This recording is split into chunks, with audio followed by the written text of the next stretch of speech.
రోమాపత్రిక 4వ అధ్యాయము చదువుకుందాం. కాబట్టి శరీర విషయమై మన మూల పురుషుడకు అబ్రహాముకి ఏమి దొరికినని అందుము. అబ్రహాము క్రియల మూలముగా నీతిమంతుడని తీర్చబడిన యెడల అతనికి అతిశయ కారణము కలుగును, గాని అది దేవుని ఎదుట కలగదు. లేఖనం ఏమి చెప్పుచున్నది? అబ్రహాము దేవుని నమ్మెను, అది అతనికి నీతిగా ఎంచబడెను. పని చేయువానికి జీతము రుణమే గాని దానమని ఎంచబడదు. పని చెయ్యక భక్తిహీనుని నీతిమంతునిగా తీర్చువాని యందు విశ్వాసముంచువానికి వాని విశ్వాసము నీతిగా ఎంచబడుచున్నది. ఆ ప్రకారమే క్రియలు లేకుండా దేవుడు ఎవరిని నీతిమంతుడిగా ఎంచునో ఆ మనుష్యుడు ధన్యుడని దావీదు కూడా చెప్పుచున్నాడు. ఏలయనగా తన అతిక్రమములకు పరిహారము నొందినవాడు, తన పాపమునకు ప్రాయశ్చిత్తం నొందినవాడు ధన్యుడు. ప్రభు చేత నిర్దోషి అని ఎంచబడినవాడు ధన్యుడు. ఈ ధన్యవచనము సున్నతి గలవాని గూర్చి చెప్పబడినదా, సున్నతి లేనివాని గూర్చి కూడా చెప్పబడినదా? అబ్రహాము యొక్క విశ్వాసం అతనికి నీతి అని ఎంచబడినచున్నాము కదా. మంచిది. ఆ ఏ స్థితి యందు ఎంచబడినో? సున్నతి కలిగి ఉండినప్పుడా, సున్నతి లేనప్పుడా? సున్నతి కలిగి ఉండినప్పుడు కాదు, సున్నతి లేనప్పుడే. మరియు సున్నతి లేని వారైనను నమ్మిన వారందరికీ అతడు తండ్రి యగుట వలన వారికి నీతి ఆరోపించుటకై అతడు సున్నతి పొందక మునుపు తనకు కలిగిన విశ్వాసం వలన నైనా నీతికి ముద్రగా సున్నతి అను గుర్తు పొందెను. మరియు సున్నతి గలవానికి తండ్రి యగుటకు అనగా సున్నతి మాత్రం పొందినవారు గాక మన తండ్రి అయిన అబ్రహాము సున్నతి పొందక మునుపు అతనికి కలిగిన విశ్వాసం యొక్క అడుగుజాడలను బట్టి నడుచుకొనిన వారికి తండ్రి అగుటకు అతడు ఆ గుర్తు పొందెను. అతడు లోకమునకు వారసుడగును వాగ్దానము అబ్రాహాముకైనను అతని సంతానముకైనను ధర్మశాస్త్ర మూలముగా కలగలేదు, గాని విశ్వాసం వలనైన నీతి మూలముగానే కలిగిన. ధర్మశాస్త్ర సంబంధులు వారసులైన ఎడల విశ్వాసము వ్యర్థమగును, వాగ్దానము నిరర్ధకమగును. ఏలయనగా ధర్మశాస్త్రము ఉగ్రతను పుట్టించును, ధర్మశాస్త్రం లేని ఎడల అతిక్రమము లేక పోవును. ఈ హేతువు చేతను ఆ వాగ్దానము యావస్థ అంతకి అనగా ధర్మశాస్త్రము గలవారికి మాత్రము కాక అబ్రాహాముకున్నట్టి విశ్వాసము గలవారు కూడా దృఢము కావాలనని కృపను అనుసరించినదే ఉండునట్లు అది విశ్వాసమూలమైనదాయను. తాను విశ్వసించిన దేవుని ఎదుట అనగా మృతులను సజీవులుగా చేయువాడును లేని వాటిని ఉన్నట్టుగానే పిలుచువాడునైన దేవుని ఎదుట అతడు మనందరికీ తండ్రి ఉన్నాడు. ఇందును గూర్చి నిన్ను అనేక జనములకు తండ్రినిగా నియమించితిని అని వ్రాయబడి ఉన్నది. నీ సంతానము ఇలాగ ఉండునని చెప్పిన దానిని బట్టి తన అనేక జనములకు తండ్రి అగునట్లు నిరీక్షణకు ఆధారము లేనప్పుడు అతడు నిరీక్షణ కలిగి నమ్మాను. మరియు అతడు విశ్వాసమందు బలహీనుడు కాక రమారమి 100 ఏండ్ల వయసు గలవాడై ఉండి అప్పటికి తన శరీరము మృతతుల్యమైనట్టును సారా గర్భమును మృతతుల్యమైనట్టును ఆలోచించను.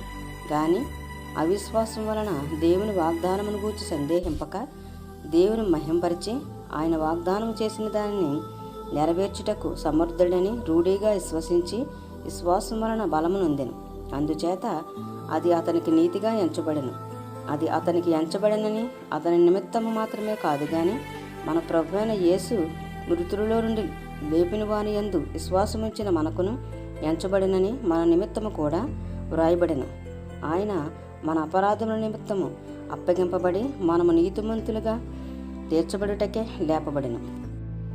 రోమాపత్రిక 5వ అధ్యాయము చదువుకుందాం. కాబట్టి విశ్వాసం మూలమున మనము నీతిమంతులుగా తీర్చబడి మన ప్రభువైన యేసుక్రీస్తు ద్వారా దేవునితో సమాధానము కలిగిందుము. మరియు ఆయన ద్వారా మనము విశ్వాసం వలన ఈ కృపయందు ప్రవేశగలవారమై అందులో నిలిచియుండి దేవుని మహిమను గూర్చిన నిరీక్షణను బట్టి అతిశయపడుచున్నాము. అంతేకాదు శ్రమ ఓర్పును, ఓర్పు పరీక్షను, పరీక్ష నిరీక్షణను కలగజేయనని ఎరిగి శ్రమలయందును అతిశయపడుదుము. ఎందుకనగా ఈ నిరీక్షణ మనలను సిగ్గుపరచదు. మనకు అనుగ్రహింపబడిన పరిశుద్ధాత్మ ద్వారా దేవుని ప్రేమ మన హృదయములలో కుమ్మరింపబడి ఉన్నది. ఏలయనగా మనమింకా బలహీనులమై ఉండగా క్రీస్తు యుక్తకాలమున భక్తిహీనుల కొరకు చనిపోయెను. నీతిమంతుని కొరకు సహితము ఒకడు చనిపోవుట అరుదు. మంచివాని కొరకు ఎవడైనా ఒకవేళ చనిపోవ తెగింపవచ్చును. అయితే దేవుడు మన ఎడల తన ప్రేమను వెల్లడిపరుచుచున్నాడు. ఎట్లనగా మనమింకను పాపులమై ఉండగానే క్రీస్తు మన కొరకు చనిపోయెను. కాబట్టి ఆయన రక్తం వలన ఇప్పుడు నీతిమంతులముగా తీర్చబడి మరింత నిత్యముగా ఆయన ద్వారా ఉగ్రత నుండి రక్షింపబడదుము. ఎలయనగా శత్రువులమై ఉండగా ఆయన కుమారుని మరణం ద్వారా మనము దేవునితో సమాధానపరచబడిన ఎడల సమాధానపరచబడిన వారమై ఆయన జీవించుట చేత మరీ నిత్యముగా రక్షింపబడదుము. అంతేకాదు మన ప్రభువైన యేసుక్రీస్తు ద్వారా మనము దేవుని యందు అతిశయపడుచున్నాము. ఆయన ద్వారానే మనము ఇప్పుడు సమాధాన స్థితి పొంది ఉన్నాము. ఇట్లుండగా ఒక మనుషుని ద్వారా పాపము ద్వారా మరణమును లోకములో ఎలాగ ప్రవేశించునో అలాగుననే మనుషులందరూ పాపము చేసినందున మరణము అందరికీ సంప్రాప్తమాయెను. ఏలయనగా ధర్మశాస్త్రం వచ్చిన దనుక పాపము లోకములో ఉండెను, గాని ధర్మశాస్త్రం లేనప్పుడు పాపము ఆరోపింపబడదు. అయినను ఆదాము చేసిన అతిక్రమమును బోలి పాపము చేయని వారి మీద కూడా ఆదాము మొదలుకుని మోషే వరకు మరణం ఏలిను. ఆదాము రాబో వారికి గుర్తై ఉండెను, అయితే అపరాధము కలిగినట్టు కృపావరము కలగలేదు. ఎట్లనగా ఒకని అపరాధం వలన అనేకులు చనిపోయినలా మరీ ఎక్కువగా దేవుని కృపయు యేసుక్రీస్తును ఒక మనుషుని కృపచేతనైన దానమును అనేకులకు విస్తరించెను. మరియు పాపము చేసిన ఒకని వలన శిక్షావిధి కలిగినట్టు ఆ దానము కలగలేదు. ఏలయనగా తీర్పు ఒక అపరాధ మూలముగా వచ్చినదై శిక్షావిధికి కారణమాయెను. కృపావరమైతే అనేకమైన అపరాధముల మూలముగా వచ్చినదే మనుషులు నీతిమంతులుగా తీర్చబడుటకు కారణమాయెను. మరణము ఒకని అపరాధ మూలమున వచ్చినదే ఆ ఒకని ద్వారానే ఏలిన ఎడల కృపాబాహుళ్యమును నీతిదానమును పొందువారు జీవము గలవారే మరీ నిత్యముగా యేసుక్రీస్తును ఒకరి ద్వారానే ఏలుదురు.